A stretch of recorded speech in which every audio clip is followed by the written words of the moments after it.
Well, obviously, the first thing you have to do is you have to give the University of Iowa credit. They had a great plan tonight. Obviously coached extremely well. Very talented. This is a tough venue to play. First time being here, it was electric in here tonight. So the first thing you got to do is you got to give Iowa all the credit in the world. I thought they had a really good plan on defense. They say we're an explosive offense. They weren't going to give up the big play. They played really soft and said that we were going to have to take all the underneath routes, and are we patient enough to do that all the way down the field? So I thought that was a really good plan. Thought our defense played unbelievably well and probably hasn't got enough credit this year for as well as they're playing. The whole first half, not only did they hold them statistically down to low numbers, but they just kept giving our offense the ball with great field position between special teams and defense. We weren't able to execute on offense and finish drives. We had a lot of yards, but we weren't able to finish drives. I think it's, we got to get better. I've said that before with our running game in between the tackles, so we can punch the ball in the end zone. Again, they were playing a soft coverage, and we're going to make us earn it all the way down the field. The thing I told the guys in the locker room is you look at any really good season, there's always one game where a team has to gut it out and find a way to get a win, and we were able to do that tonight. Obviously Trace McSorley, we've seen it now for a year and a half. One of the more mentally and physically tough players I've ever been around, clutch player. And then Saquon Barkley, I cannot imagine that there's a better player in all of college football. I've been doing this for 23 years.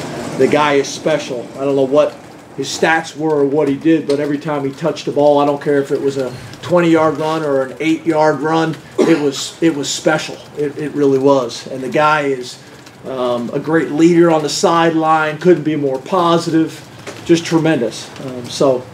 We found a way to get a win tonight. Obviously, Trace just told me he punted the ball at the end of the game there, and that's not who we are. That's not who he is. He got caught up in the moment.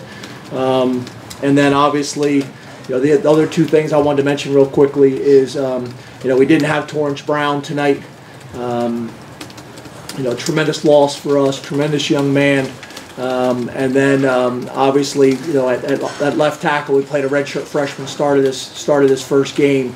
At right tackle, started his first game in Will Fries. We didn't have Chaz Wright.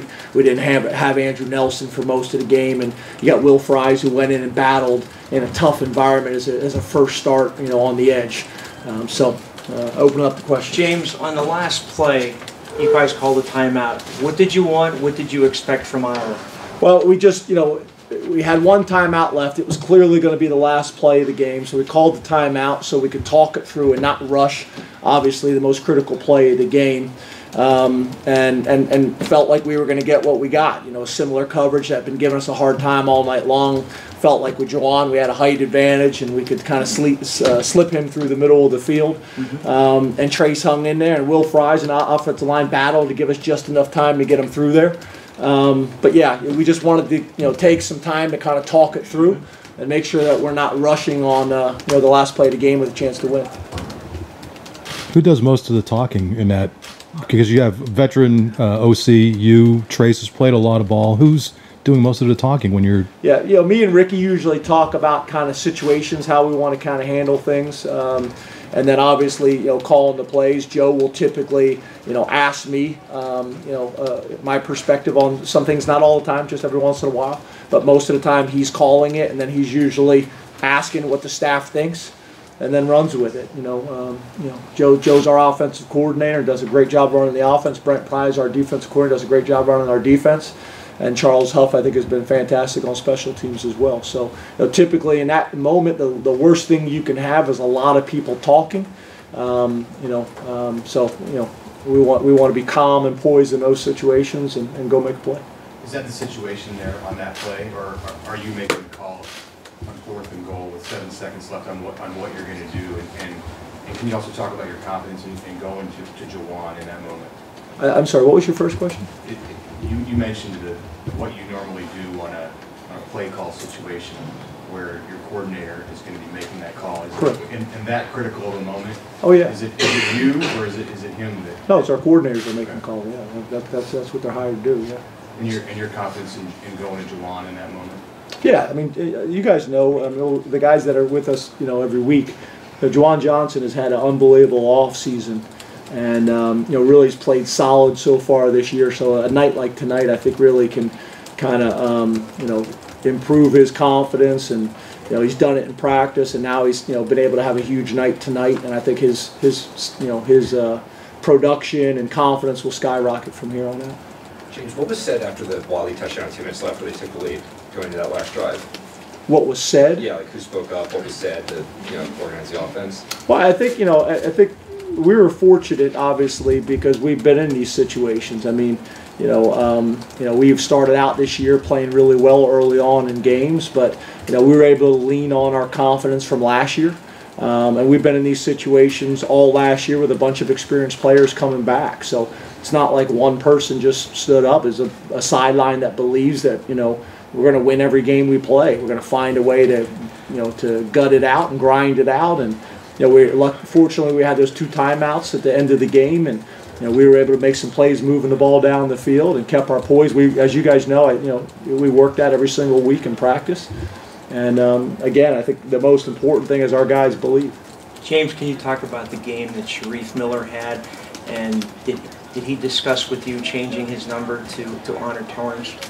Yeah, I thought Sharif obviously played extremely well. I don't have the statistics in front of me, but he hit me up as well of a number of guys last night about wanting to wear Torrance's jersey.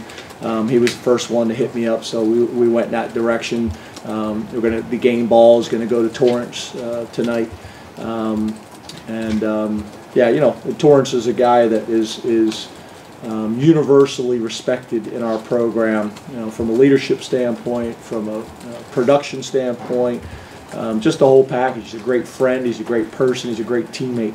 So he's got tremendous amount of respect in that locker room. So a bunch of guys wanted to go out and honor him tonight on the field. Time for 2 more. Barkley stayed in the block on that last play, not even used as a decoy. Is that confidence in the rest of your offense and not going to the potential Heisman candidate, or what was the thinking behind that? Well, I think the ball was like on the 7-yard line, I think. So, in that situation, you have to take a shot to the end zone. That's what they were doing all night, is playing soft and make you throw the underneath stuff and then rally up and make the tackle. But, 4th and 7, last play of the game, the ball has to be thrown into the end zone or at least close to it. So, Saquon Barkley, in his job description is pass protection, so he's got to do that too. Does this offense struggle at all when you're in the red zone simply because you guys are so good at those 15, 20-yard, the plays and the gains that you're getting, the scores that you're getting are kind of in an expanded field when you crunch that down? Is that harder for this offense, or is that just harder for every offense? No, I wouldn't say we struggle in the red zone. I think we've been really good in the red zone. I don't think we played great tonight in the red zone. I wouldn't paint it with that broad of a brush. But I think it was what I said earlier is you got to be able to run the ball and in between the tackles, and that's going to set everything else up from there. So we got to get better in that area. And I think the more consistency we can have on our offensive line, so we don't keep having moving parts there, that will help us. But I think you got to be able to run the ball in the red zone. But I think I don't have the stats in front of me, but I think we've been really good in the red zone all year long. We just didn't do a great job tonight, and that's not us. You got to give Iowa credit. I think Iowa played extremely well tonight. They're very well coached. They're fundamentally sound. I thought they had a really good plan. If you guys remember Indiana last year, Indiana was rushing the defensive ends up the field. They used a similar game plan with their front to try to take some of the perimeter stuff away, and then they played a really soft coverage, saying we're not going to give up the big plays. We're going to melt underneath all of the routes. And then, we missed a comeback on the sideline, or we threw the ball over Saquon's head. If a team's going to play that style of defense again, you got to hit the high percentage throws underneath and be patient enough to take the ball down the field. And I think that's when you get a chance to be really good, is when you're explosive, when you have opportunities to be explosive. And when you're forced to be patient, you got to be able to do both of those things, because depending on the week, that's how it's going to go. James, what's the level of your concern with the field goal unit? I don't. I mean, Tyler has obviously been very, very good for a number of years.